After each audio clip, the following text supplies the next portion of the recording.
Welcome to Rising Stars, where Miriam Knight, publisher of New Consciousness Review, interviews exciting new voices in the world of progressive and transformational books, films, and ideas, who offer intriguing perspectives on life, the universe, and everything in between.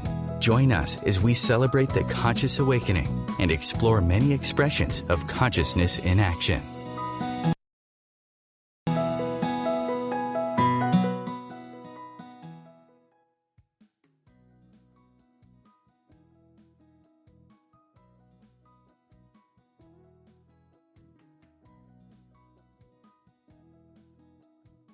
PR people and president of Hoggan and Associates. He's a tireless advocate for ethics and integrity in public relations, and he has advised a wide range of organizations. He is the founder of Dismog blog, an influential website that exposes misinformation campaigns around climate change and the environment. And he is the author of Climate Cover-Up and Do the Right Thing.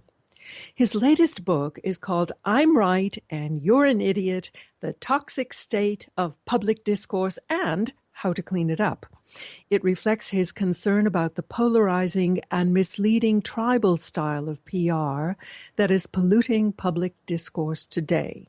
I am very pleased to welcome him. Welcome, Jim. Thank you. Jim, I found your book absolutely fascinating, and my copy now has so many dog-eared pages it looks like an accordion. Well, thank you so much. Tell me why why did you write the book, and how did you decide on the title? Well, let me just talk about the title first. The title, it's kind of ironic because I was having lunch with one of the, Steve Rizal, who's a sociologist and one of the leading experts in the United States on dialogue and using dialogue to deal with high levels of conflict. And we were having a lunch and I was telling him that I was thinking about writing another book and I was going to call it Duped and How. And he was kind of alarmed and he said, "Why would you write a book like that?" He said, "You know, right from the very beginning, you're turning it into a polarized book and you're slapping it right on the cover. I think it's a terrible idea."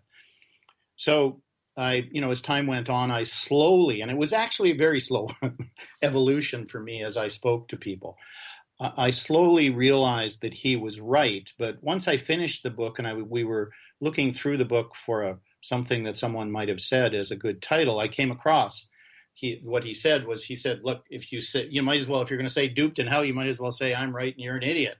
And so I thought, wow, that is when I read it right near the end, I thought it's a really ironic and catchy title. And it turned out to be, he kind of, I'm not sure he was that happy that I used that as the title, but we wanted to get people's attention. Well, it certainly does that. When I was reading it and walking in public spaces, it certainly caught a number of people's eyes and started conversations. So tell me, what was the background to your writing it? Well, there were a number of things that, one in particular, a number of events in the, maybe about 10 years ago, I was asked to sit on the board of the David Suzuki Foundation. In Canada, the David Suzuki Foundation is one of the leading voices on environmental conservation. And David is a public educator, a television host, and a scientist. And the first day of board meetings, it was very interesting, and reading all sorts of interesting files on all of these environmental problems. And then we finished the board meeting. We went for dinner at this French bistro in Old Montreal, and I was sitting right across from David.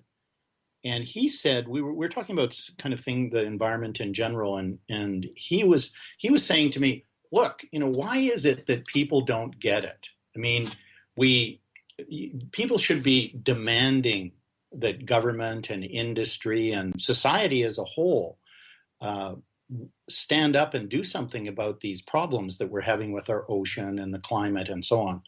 Why aren't people in the street?" So he was asking me this, and I'm a very experienced communications guy. I'm a corporate PR guy, really. I represent industry, but I've had a lot of experience in public debate and the sort of to and fro of arguing in public about various kinds of issues.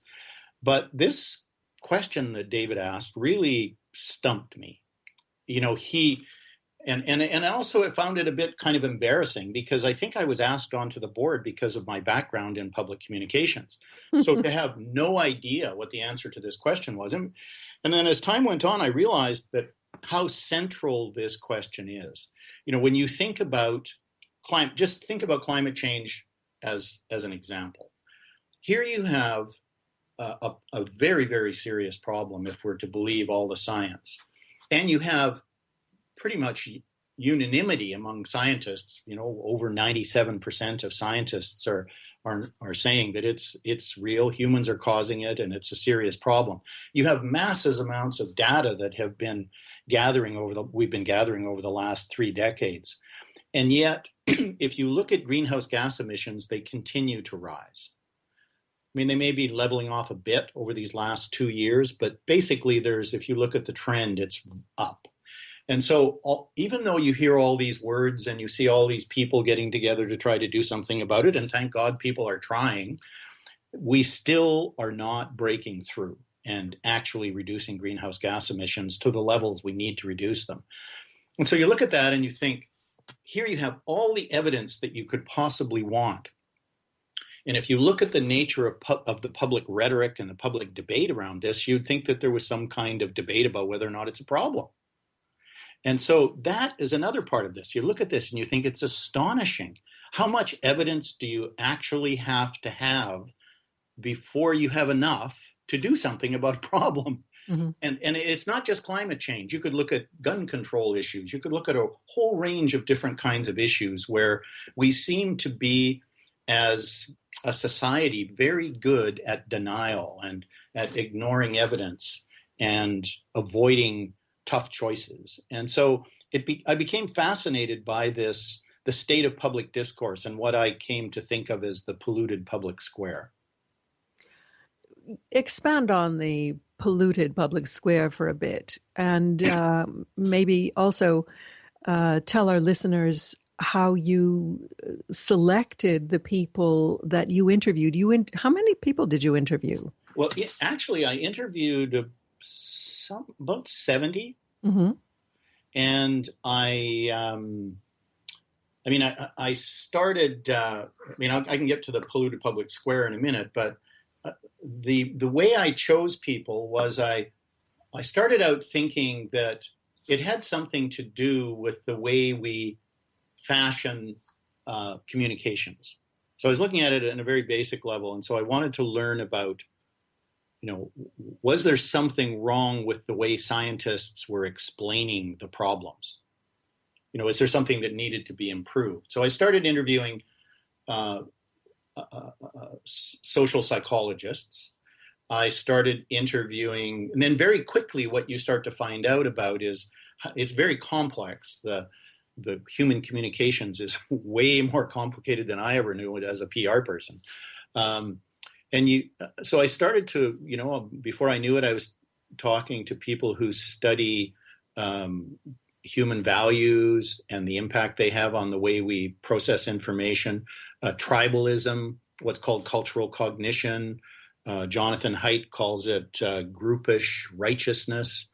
I started talking to people that look at human values, that look at self-justification, look at denial, messaging, storytelling.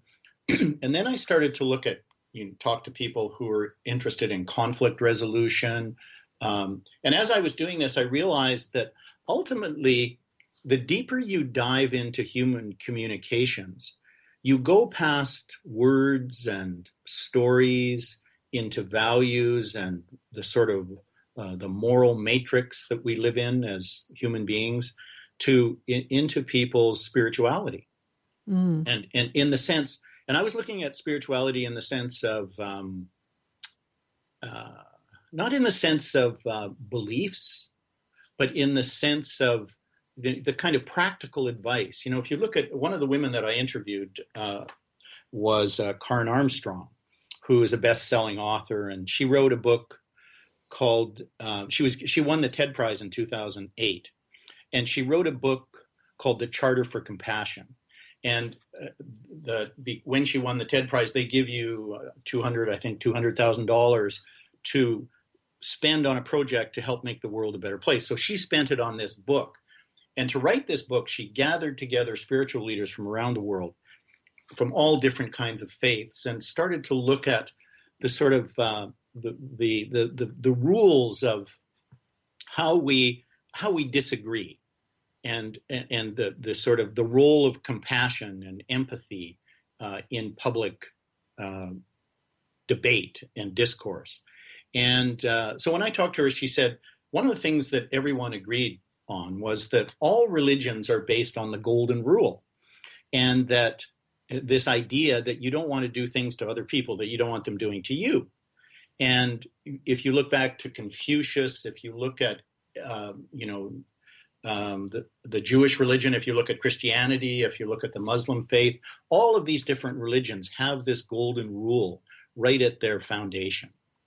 And what she's saying is that it's a mistake to think that that is some kind of dusty old spiritual piece of advice. This is advice that came to community leaders when their community lived in a dangerous time. Confucius, she used as an example. He had his version of the golden rule, and he shared it with his community during a time of huge upheaval and great violence in China. And it's a social rule. How do you interact with people that you disagree with, and people who have, very, very different interests that from you? Well, we're going to have to take a break at this point. I was just thinking that the golden rule has been perverted. Do to others before they can do to you. Right. Okay, we're speaking with Jim Hoggan about I'm right and you're an idiot. Stay with us, and we will be back after these messages. The Real Conscious Connection. OMTimes Radio. IOM FM. As difficult as it is to believe, there are places in Africa where human traffickers sell albino children and their body parts for use in magic rituals. Humanity Healing International is actively working in Uganda to change this paradigm. The Albino Rescue Project finds albino children who are at risk and places them in safe schools and environments where they can learn and grow free from fear. To learn more or to sponsor a child, visit humanityhealing.org. Humanity Healing is where your heart is. Hi everyone, this is Shay Parker, the host of Best of the Best, which airs live right here on IOM Radio every Tuesday night at 8 p.m. Eastern and 5 p.m. Pacific. I'm super excited to bring you expert guest hosts, spiritual discussions, free psychic readings, and so much more. I can promise that you will not want to miss this one-of-a-kind, fun, yet touching, down-to-earth show. Join us every Tuesday night at 8 p.m. Eastern, 9 p.m. Pacific on OTR-FM. This is Shay Parker, and I can't wait to see you there. Hi, this is Sylvia Henderson, intuitive life coach and energy healer. Are you ready to elevate and rise way above your normal?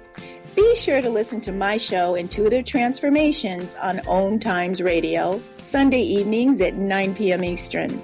Get the inspiration you need to transform your life. Being a radio host on IOM FM allows you to build your show on a rich platform with the power of the internet to fulfill your outreach goals and connect with a very specialized and global online audience, unlimited by time and distance. OMTimes Radio will provide you with web relevance, a recognizable conscious brand, and with the standard of excellence that has accompanied every single OMTimes endeavor. Host your show with OMTimes Radio Network. A conscious lifestyle for a mindful life.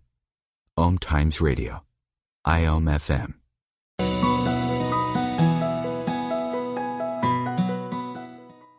Right, and I'm speaking with James Hoggan, author of I'm Right and You're an Idiot, The Toxic State of Public Discourse, and How to Clear It Up.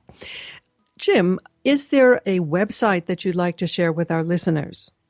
Yes, people can just go to I'm right and you're an idiot.com, and they can get all sorts of information on the various people I interviewed for the book. Mm-hmm. Very good. Now, we were talking about two things that I want to go into more deeply. One is tribalism as a factor in communication, and the other is appealing to values rather than facts. Take your pick. Yeah, so let me just start with this tribalism challenge, this tribalism problem, because in a way that was what Karen Armstrong was talking about with the Golden Rule. So if we're not following the Golden Rule that Karen Armstrong was talking about, one of the ways that could happen is in this problem of tribalism. And I think of it as one of the ways that we pollute public discourse. And there are people in my industry, in the public relations business, who, when they represent an industry or a political leader that is having difficulty making an argument, they resort to trying to massage the meaning of a certain issue, even science, in the case of climate change, into something that has partisan meaning. So what ends up happening is, rather than there being a debate about an issue or a conversation about the science, you end up having a conversation about whose tribe you belong to. So what ends up happening is, if people start to think that if you think that, then you can't be one of us. You must be one of them. And so you end up with this unfortunate state of affairs that people don't, they resist information and evidence because of their tribal or their cultural or team affiliations. One of the fellows that I interviewed was a guy named Jonathan Haidt, and he says he said that, look, we humans are designed by evolution to divide into teams, to unite against other teams, and this blinds us to the truth. And so we end up getting into this situation where the public's, the normal exchange of information that you would think would take place, the normal levels of debate don't take place because people are just trying to figure out whose team you belong to before they listen to what it is you're saying. Mm-hmm. And then they either agree with it or dismiss it even before they get to the bottom of it. So you end up with you end up with a barrier to public debate and a barrier to thinking. I mean, it basically prevents people from thinking about things deeply. It just pulls the shutters down. That's right. And now there are different ways of doing this. And one of the problems with this is that we tend to look at this as a problem that other people have. It's easier to see bias in others than it is in ourselves. But bias is a problem not just for the right, but it's also a problem for the left. It's a problem for human beings. And one of the people that I talked to, his name is Jason Stanley, he's a philosopher, and he said that, it's a very good piece of advice to remember that we could be unknowingly under the influence of bias. I had people say to me, one of the things that Carol Tavris, who's a social psychologist who wrote a book called Mistakes Were Made, But Not By Me, said that she felt that it was really important that people hold their views lightly. Mm. There were people who said, we should remember we could be wrong. Yeah, because the more lightly you hold your views, the easier it is to back off them if you do discover opposing facts. That's right. And the other thing that she talked about is it's a very interesting book, that Carol Tavris's book. And she talked about something called self-justification. And self-justification is this mechanism that kicks in when we make a decision about something, because we don't like how uncomfortable we feel when we're wrong. We like to think that we're smart, good people, And if something comes along to suggest that we're maybe not as smart as we think or as good as we think, we resist it through this mechanism of self-justification. She said people should understand that these forces of self-justification are every bit as powerful as thirst and hunger. These are really powerful forces. These aren't things that you can just easily think your way out of. And it's the same when you are, these tribal influences. These are very powerful forces on the way we think. Denial, someone else told me, denial is a full-time job. Denial is not just something you do as a whim and then forget it. If you're denying reality, you have to work at it because reality keeps kind of creeping in here and there. So you have to, it's like a full-time job. And the more you commit to something, the more self-justification strengthens. So the harder it is to be wrong. So open-mindedness, the idea of being kind of, open-hearted, open-mindedness and open will towards things. This is not, I don't think, a symptom of weakness. I think this is a survival strategy when we face some of the big problems that we face today in the world. But you also mentioned that people are less influenced by facts when they have an entrenched position than by an appeal to their values. What did you mean by that? Yeah, and this is, I think that this is mainly a good thing. This is the way I was thinking about it, is that one of the reasons that I don't know if you've watched the climate change debate, but I've watched it in horror. And here you have all of these scientists with all the evidence on their side, and people trust them more than most others, having a debate with people who have virtually no science on their side, aren't really doing any science, but are basically ideologically driven. And either it's a stalemate, the debate, or scientists often lose the debate to people who don't have any evidence or credibility. Like, how is that even possible? Well, one of the reasons it's possible is because people shape information and facts to suit the belief system that they have. And whether it's their cultural group or it's just their belief system, they reshape information. So it's almost like you want to be misled, and the person who normally misleads you is you.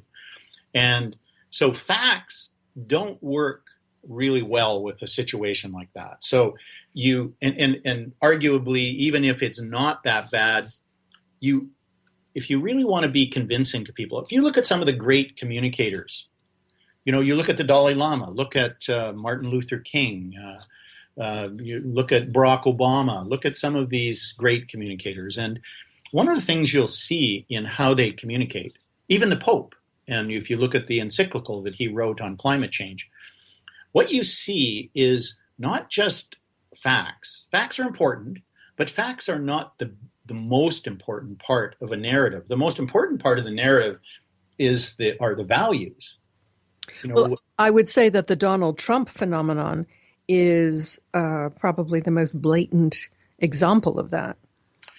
Yeah, and there's something else I think going on. I mean, demagoguery is a bit different, but it's true. I mean, but I think what is going on there is that there's a recognition of how fearful people are, right? So people are afraid of the change that's going on around them demographically. They're afraid of the change in their communities. They're afraid of what's going on in the economy, immigration. So and the public basically, the public mind is kind of beleaguered, and the pace of change and all of these other things lead to a state of fear that's easy to manipulate. And so demagoguery is the business of talking to fear and reassuring it that you'll be able to fix all this stuff. So fear, rather than sort of stepping into uncertainty, which is really the nature of many of these big problems, it wants to be reassured that it doesn't have to be afraid, that it doesn't have to do all that hard work to become courageous. And so it basically listens to the demagogue. And so that's a little bit different than the values conversation that I'm talking about. Like I would say, if you want a really good example, if you want a whole bunch of really good examples of conversations about deeply held values, go to the Bible, go to the the Bhagavad Gita. Spiritual teachings throughout history have recognized the power of deep moral conversations. Mm-hmm. So how does that relate to the pollution of the public square? Yeah, so what I would say is that the public square is polluted by this tribalism that we've talked about, but it's also polluted by what you might call narrative failure.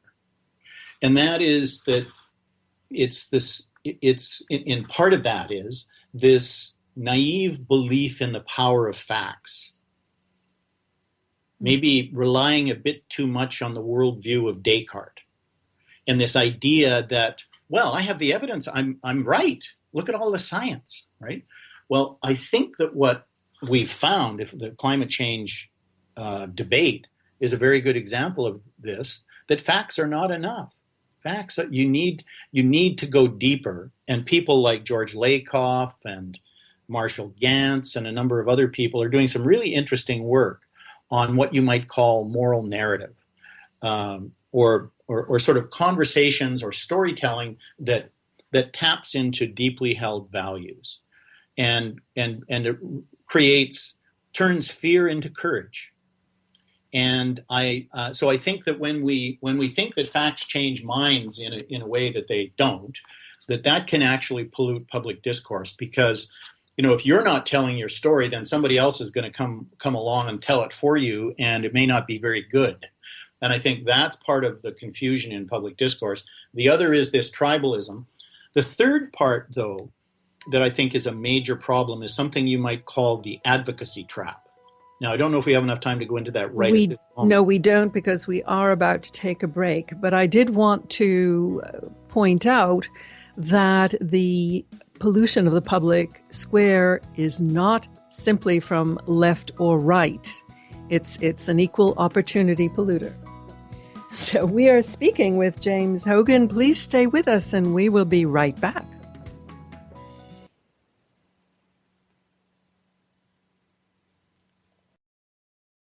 Free your mind. Expand your soul. OMTimes Radio. IOM FM. Have you ever wondered how to change your love paradigm? The secret key is finding a love partnership, not just a regular connection. How do you find these? Through conscious relationships. Ascending Hearts Dating is a dating site for people like you that believes in second chances and a different type of spiritual connection. Try Ascending Hearts for free today at ascendinghearts.com and change your love paradigm. Ascending Hearts, the premier dating community for the spiritually awake. The name is Bond. James Bond. No, the name is Joe. The Joe Show. And we are returning back for our 9th season here on OMTimes Radio.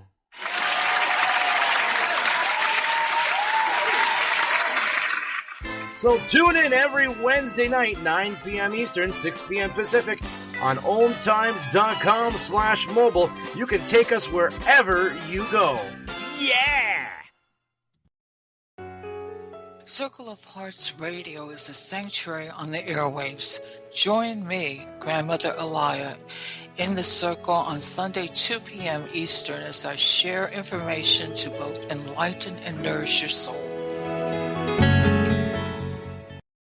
Host your show on IOM FM, the radio network of OMTimes Media, one of the more recognized brand names in the conscious community, and is backed by the extensive marketing reach of OMTimes. Hosting a show on IOM FM immediately connects you with our extensive dedicated community. Feed your soul with waves of consciousness on OMTimes Radio.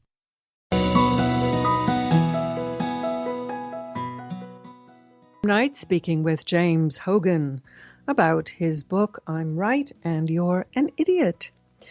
James, just before the break, you were talking about the issue of advocacy. And in your book, you actually give it a pretty bad rap. Why is that? Yes, and I just want to make it clear that I thank God for Martin Luther King and for people who have advocated for change. The world is what it is. The good parts of the world are what they are because we've had advocates. And so advocacy, I think, is a very good thing, and we want to thank people who bother to get up off their couch and try to make the world a better place. But there is also a part of advocacy that can be really problematic. And there's a fellow that I interviewed for the book. His name is Roger Connor, who's a conflict resolution expert and a lawyer, and he teaches at Vanderbilt University in Nashville. He writes about something called the advocacy trap, and what that is that if I have a strong feeling about something and I care deeply about an issue that I become active on. Now, I could be working for for a charity or a community group, or I could be working for government. I could be working for an industry, but I'm working on something I feel strongly about. I speak out about it, and then someone criticizes my position. We have a tendency to not react well to public criticism. And we tend to very often start to think of people who disagree with us on things we care deeply about, not just as wrong, but as wrongdoers. And so we move from a debate about issues quite quickly into a fight between good and evil. Mm. And people who fall into this advocacy trap get the energy for what they do out of their anger and sometimes hatred of these opponents that they have. And so the debate or whatever the fight is shifts from an effort to get to a solution to whatever the problem is that they're concerned about, to an effort to defeat and steamroll the people who disagree with them. So that advocacy trap is basically another source of pollution in public discourse. And the reason I think all of these things that I've talked about, and there are more, are bad, is because this habit of attacking the motives and characters of people who disagree with you basically distracts the public from the real issues. And it sabotages. But that's what it's intended to do, isn't it? No, I think the advocacy trap is done accidentally. It's done by the good guys. It's done by people who see the need for change and then just end up being so furious at people who disagree with them that they end up polluting public discourse as much as the guy who's pumping out the propaganda. Mm-hmm. And so I think that the idea is that when you kind of interrupt public conversations with this type of pollution, it sabotages discourse because it discredits the passion and the outrage that are at the heart of healthy public debate. So they're kind of anti-democratic, accusing opponents of corrupt and untrustworthy motives makes it easy to dismiss well-founded criticism. Mm-hmm. It leaves people know, most of us know, that the solutions to these incredibly difficult problems we find them somewhere on the common ground. And if we hide the location of those solutions through this kind of highly polarized, hateful discourse where, debate becomes name-calling and ad hominem attacks on people, where you're questioning people's character and all that, you're talking about something different. And that is not really going to move us forward to any kinds of solutions. And, one of the things Peter Senge said to me was, these problems like climate change, problems of the kind of things we're doing to our oceans, these problems with these mass murders, people walking around with these military-style weapons, these problems are not going to be dealt with by you and your friends. They're problems that require reaching across the aisle to the other side and figuring out ways to work with people that you don't particularly like. Well, this is just the essence of the issues that we've been having with Congress, that no one is willing to reach across the aisles, that ad hominem attacks are the norm rather than the exception. How do we bridge these gaps? Yeah, and I think it's not like anybody's in control of this. This is an out of control situation. This culture of unyielding one-sidedness. It is, but I think in part it's human nature. It's this, it's easy for us to fall into these strong, hateful feelings when we feel threatened by the other tribe. And so, there has to be a willingness to change. I think that's part of it. And maybe I could tell you a story about the time I spent with Thich Nhat Hanh talking about this and the Dalai Lama. So they were two people that I interviewed for my book. So Thich Nhat Hanh and the mayor of Vancouver and David Suzuki and I spent an afternoon together a few years ago when he was in Vancouver. And we were talking about the environment. And he was talking about meditation and how meditation is a good thing to bring into the protection of the environment and fight for protecting the environment. And he was talking about the role of inner ecology. And so I started to think, what are you saying? Are you saying we shouldn't be advocates? So I said to him, one of your monks told me that you had put pictures of police who were harassing your nuns and monks up on a website in Vietnam to shame them because of what they were doing to these monks and nuns. Now that's advocacy. So you're not saying that we shouldn't be advocates, are you? And he has this way. I mean, he's just this powerful man of, you sort of feel like he's looking into your soul and he knows more about you than you know yourself. And he's kind of looking deeply into me and right eye to eye. He was like about 2 feet away from me. And he put his finger up and he said, speak the truth, but not to punish. Mm. And I remember thinking, whoa, that is an incredible lesson for anyone who's an advocate, that if you really, really care, you have to bother with common ground. And you have to start to self-examine to see whether or not some of the obstacle to change is not being created by you yourself. There's another aspect to that admonition, speak the truth but not to punish, that I was reflecting on when I read it, because so often we feel aggrieved and we want to lash out and get revenge instead of trying to see where the other person is coming from. I think in one of the interviews, the advice given was to try and reflect or speak the position of the other side, to get to the point where you actually listen and can understand where they're coming from. And this is something that we really have difficulty doing. That's right.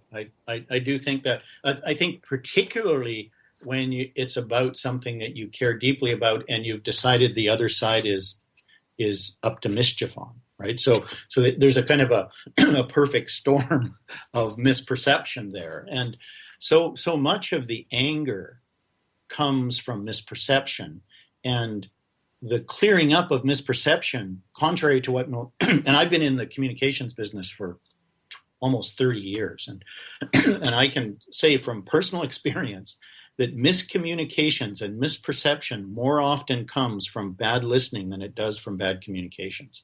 That people don't realize that you have to understand who you're talking to and where they're coming from before you communicate. It shouldn't be an assumption. And I think it doesn't hurt to be affirmative of what it is that people, find something. I mean, if the Dalai Lama can be compassionate and feel empathy to people in Beijing, surely we can have a conversation with a climate change denier. I mean, and try to figure out something that they're right about. That was one of the keys, wasn't it? To try and find at least some tiny piece of common ground. Right. And in fact, I think you would find, I think part of it is getting over this idea that you're surrounded by evil, or that the people who are fighting what seems to be overwhelming scientific evidence and urgency are bad, that they're up to something, right? That we need to get over that, because that's actually most of the time not true. They're just people who disagree. And I think being able to kind of go back and forth and look for common ground, and I think most of the time there's far more than a little bit. There's probably like 80%. And I've seen it happen in dialogues between oil companies and up here in Canada over the tar sands, between oil companies and environmental groups. And light bulbs go off on both sides. And you don't have to change reality. You don't have to say that climate change isn't a problem to find that common ground. Mm. But you do change reality to remain entrenched in your position. Well, I think that you change your perception of it anyway. Yeah, well, I think changing your perception of the intentions of the other person is a part of what I'm talking about, right? So that you see that a lot of the time that the oil guy, there may be a fellow on the other side, and this is actually what I saw in the example that I'm talking about in these dialogues that we organized across Canada and in London. And there were people who work in the oil patch in the tar sands who are very concerned about climate change. But on the other, you don't even get a chance to hear that, right? And so if the oil guy thinks that the environmentalist is like a radical who doesn't know what the hell he's talking about, and if the environmentalist thinks that the oil guy is somebody who's just trying to pick everybody's pocket and only cares about money and so on. So that actually creates an environment where there isn't even a space for a conversation. When in reality, if you take a look and you start to have the conversation, you realize that your perception of the other person is just not true. So that's why listening is so much more important than talking. Yes, it's like Don Miguel Ruiz's fifth agreement. Be skeptical, but listen. Well, we're about to go into our final break, and then we will be right back with James Hoggan and this fascinating conversation. Do stay with us.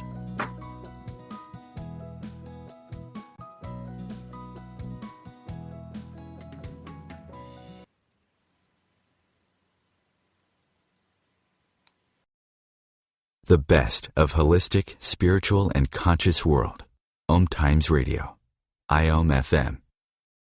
OMTimes Magazine is one of the leading online content providers of positivity, wellness, and personal empowerment. A philanthropic organization, their net proceeds are funneled to support worldwide charity initiatives via Humanity Healing International. Through their commitment to creating community and providing conscious content, they aspire to uplift humanity on a global scale. OMTimes, co-creating a more conscious lifestyle. My name is Victor Furman. Some call me The Voice. I've always been fascinated with human nature, spirituality, science, and the crossroads at which they meet. Join me Wednesdays at 8 p.m. Eastern on OMTimes Radio, and we'll explore these topics and so much more on Destination Unlimited.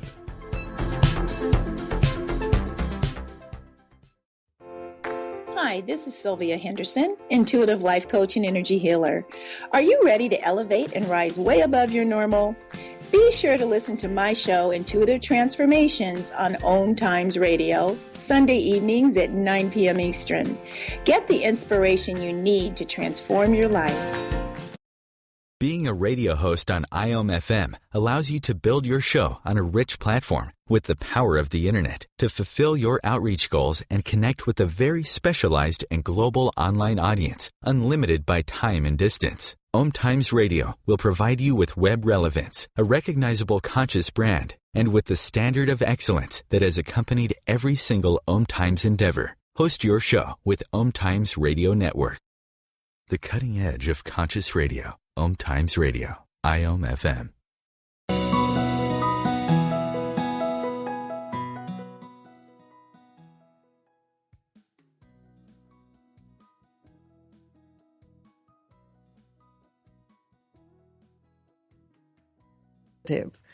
because it can be so dispiriting to look at the polluted state of the public square and listen to the political debates. I was surprised at how Canadian political debates are almost as bad as ours. Really, I thought you guys were much more elevated than that. Shame on you. Yeah, I know. It's very hard to be smug now.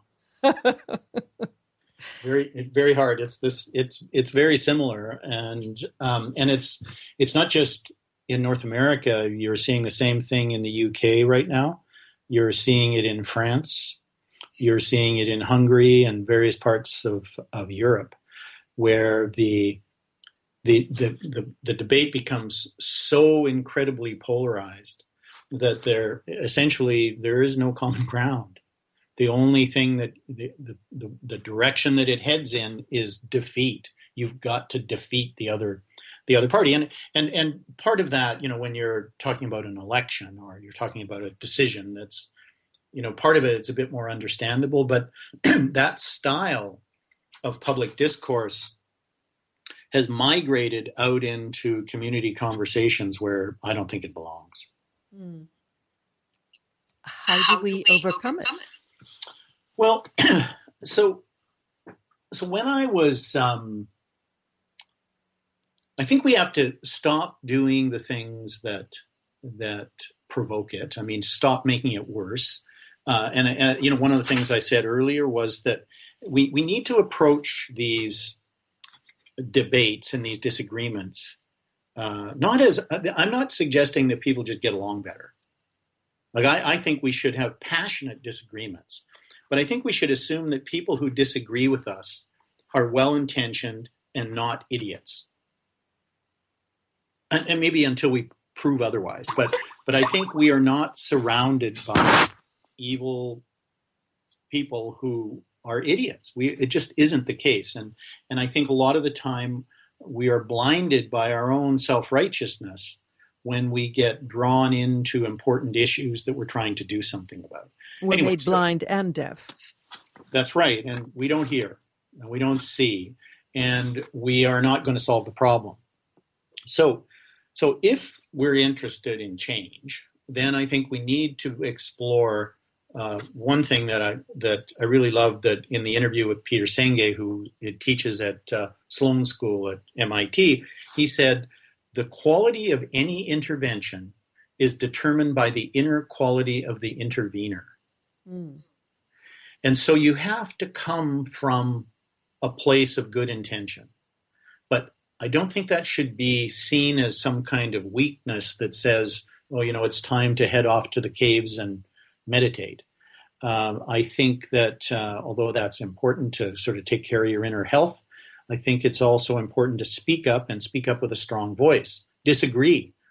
But I think there's also this need to sort of assume that there are good intentions on the other side. Anyway, so that's kind of a first step. But in addition to that, let me just tell you about this moment with the Dalai Lama. So I went to Dharamsala and interviewed the Dalai Lama. And they gave me 3 questions that I could ask him. So I was it was like I was so nervous. I still can't. I couldn't even look at the tape from the interview for 6 months. It was so nerve-wracking. But anyway, he's an amazing person. In fact, I spent 5 days with him, and Joan Halifax was there, Roshi Joan Halifax, and amazing people in Dharamsala. We were there for 5 days. And then near the end of that, I interviewed him privately. And right at the very end of the interview, the camera was being turned off, and we stood up, and he put his finger on my forehead, and he said, we like to think the Western mind is more sophisticated, but I think the Tibetan heart may be stronger. Maybe if we take the Western mind and the Tibetan heart and we put them together, we can start to fix this problem. And we were talking about climate change. And I remember thinking afterwards, it was a very special moment, and I remember thinking about so many of the things that he had said during that 5 days and the interview about warm-heartedness and the need to bring warm-heartedness into these disagreements. Now, I know it makes it much more difficult. It's when you're angry and somebody's disagreeing with you, it's much easier to hate them or to assume that they're evil. So you have some justification for hating them or hating what they stand for. But I do think that there needs to be a kind of, we need to be more open. And I think warm-heartedness helps do that. And I think we don't want to be fighting about the wrong things. We want to figure out ways that we can explore common ground. That said, I'm not saying that people shouldn't polarize sometimes. I mean, sometimes you do have to polarize. Sometimes it's really important to show the difference between right and wrong, but it can't just all be about polarization. It also has to be about finding common ground. So it's someone who wants change on whatever the issues are that are really important. We need to do both, and we need to get good at both. And so I think part of it is in understanding a narrative that is more friendly to people we disagree with. It's called there's something that is called pluralistic advocacy, which is basically developing narratives and developing stories that leave a little bit of room for people who may be on the other side of the issue when you can. And so as opposed to just making it a fight between good and evil and making it such a black and white decision.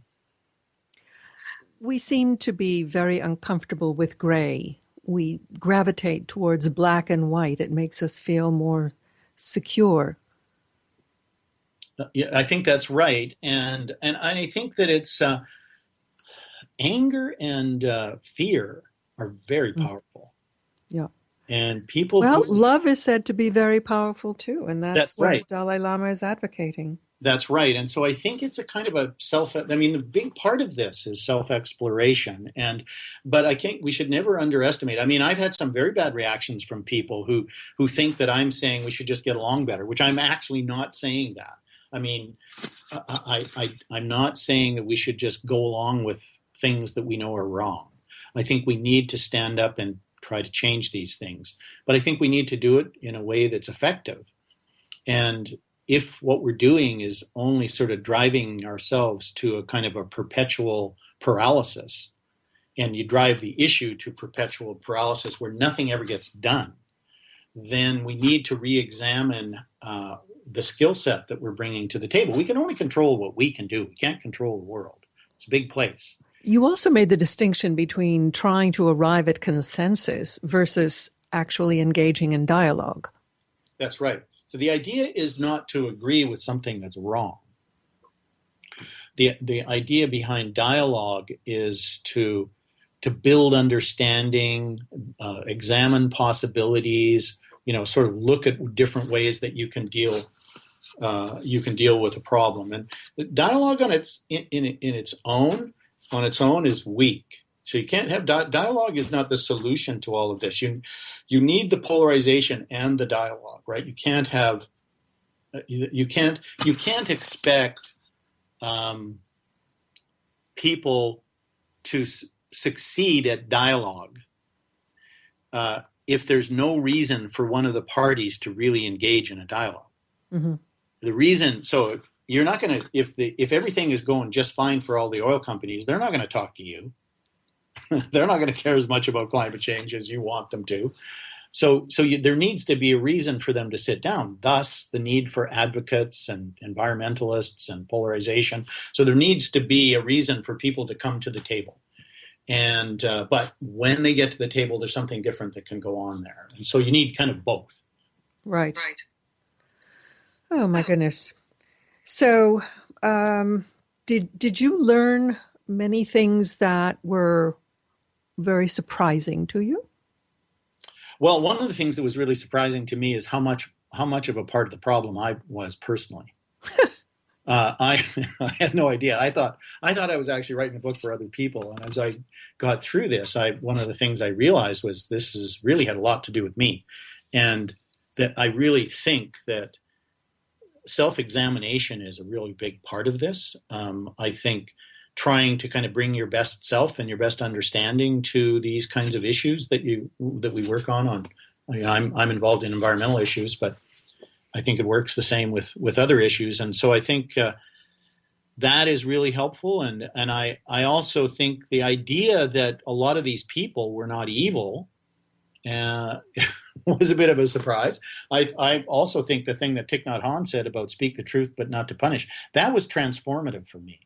I mean, personally, I just thought, whoa, that's such an astonishing piece of advice. But he's saying speak the truth. So he's not saying you shouldn't speak out. He's saying that make sure what you're saying is actually true, that you have evidence for it, that you can feel comfortable that what you're saying is accurate and true, and that your purpose is change and education maybe, and not so much punishing people who disagree with you. And I think in all of that is, when you start to think about it deeply, is an insight into human nature and my own human nature. And so it was a very powerful, the whole thing was a really powerful, painful experience, as I said earlier. Well, your entire book is a powerful and somewhat painful experience as well. As I mentioned earlier, when you think of the corners that we back ourselves into, but at least there are some insights as to how to work your way out of them. So I want to thank you very much for this wonderful book, James. I'm Right and You're an Idiot, The Toxic State of Public Discourse and How to Clean It Up. James Hoggan. And your website is I'mRightAndYou'reAnIdiot.com? That's it. Okay. Thank you so much for being with us and so much for your book. Thank you. I'm Miriam Knight. Thanks for listening. Goodbye.